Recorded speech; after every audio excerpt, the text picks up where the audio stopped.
இங்கே நம்ம திரைவம்ச நிகழ்ச்சியில் இயக்குனர் கார்த்திக் வேணுகோபால் இயக்கத்தில் வெளியே வந்திருக்கிற பிடி சார் படத்தை பற்றி பார்க்க போகிறோம். இந்த படத்துடைய கதையை பற்றி பார்த்தோம்னா, படத்துடைய ஹீரோ ஒரு ஸ்கூலில் பிடி வாத்தியாராக இருக்கார்.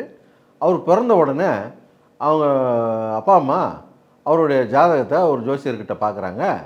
அந்த ஜோசியர் பார்த்துட்டு அதிர்ச்சி அடைகிறாரு.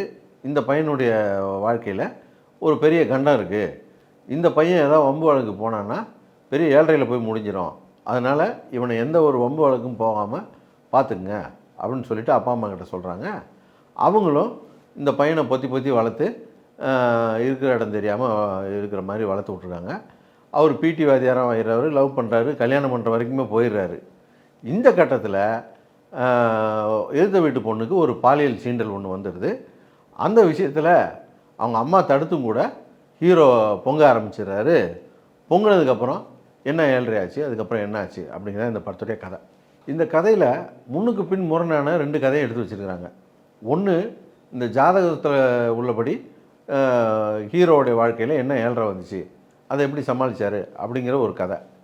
அப்புறம் இந்த கதையில் பாலியல் சீண்டலுக்கு உள்ளான பெண்களை இந்த சமுதாயம் எப்படி பார்க்குது, அப்படி பார்க்கக்கூடாது, ஏன் அப்படி பார்க்கக்கூடாது அப்படிங்கிறத சொல்லக்கூடிய ஒரு கருத்து உள்ள ஒரு கதை ஒன்று.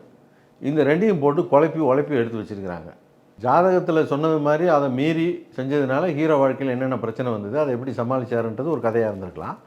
அல்லது பாலியல் சீண்டலுக்கு உண்டான ஒரு பெண்ணை எப்படி ஜனங்க பார்க்குறாங்க, அப்படிலாம் பார்க்கக்கூடாது, அதை ஏன் பார்க்கக்கூடாது அப்படிங்கிறத மட்டுமே ஃபோக்கஸ் பண்ணி இந்த படத்தை எடுத்துருக்கணும்.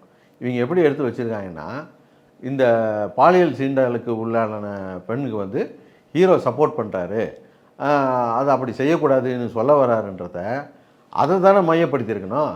ஆனால் அதுலேயும் ஹீரோ என்னெல்லாம் ஹீரோயிசம் பண்ணார் அப்படிங்கிறத தான் மையப்படுத்தியிருக்காங்களே தவிர, இது இப்படி பார்க்கக்கூடாது அப்படிங்கிற விஷயத்தை மையப்படுத்தாமல் உழைப்பி எடுத்து வச்சதுனால படம் பெரிய கொம்பாகி போச்சு. அது மட்டும் இல்லை, படத்துடைய ஆரம்பத்துலேருந்தே ஒரே குழப்பம்தான்.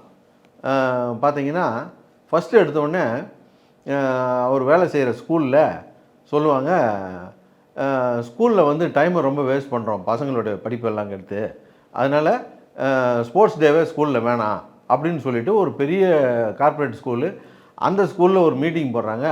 அந்த ஸ்கூலில் பிடி வாத்தியார் இல்லாமலே இந்த மீட்டிங்கை நடத்திக்கிட்டு இருக்காங்க, ஸ்போர்ட்ஸ் டே வேணுமா வேணாமான்னு. அப்புறமா ஸ்போர்ட்ஸ் டே வேணுமா வேணாமான்ற பிரச்சனையில் முடிவு எடுத்துடுறாங்க வேணான்னு சொல்லிவிட்டு.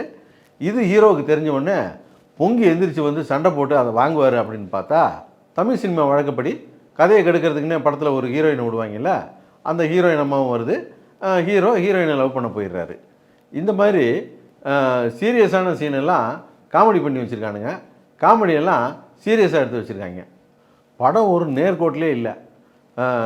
ஜோசியத்தில் ஆரம்பித்து, மேஜிக் வாலில் ஆரம்பித்து, அடுத்து பிடி வாத்தியார் ஸ்கூலில் இருக்கார் அப்படின்னு சொல்லி ஆரம்பித்து, அதுக்கப்புறம் உமன் ஹராஸ்மெண்ட்டுன்னு போய், அங்கேருந்து நேராக கோர்ட் ரூம் ட்ராமான்னு போய், கதை ஒரு நேர்கோட்டிலே போகாமல் எது கதைன்னு அவங்களுக்கே மறந்து போய் நம்மளையும் குழப்பி விட்டாங்க. இப்போ பாதி வந்து மற்ற ஆர்டிஸ்ட் மாதிரி டிஃப்ரெண்ட் சப்ஜெக்ட்லாம் எடுத்து பண்ணுறது கிடையாது. ஒரு பொழுதுபோக்கு படத்தை எடுத்து பண்ணுவார்.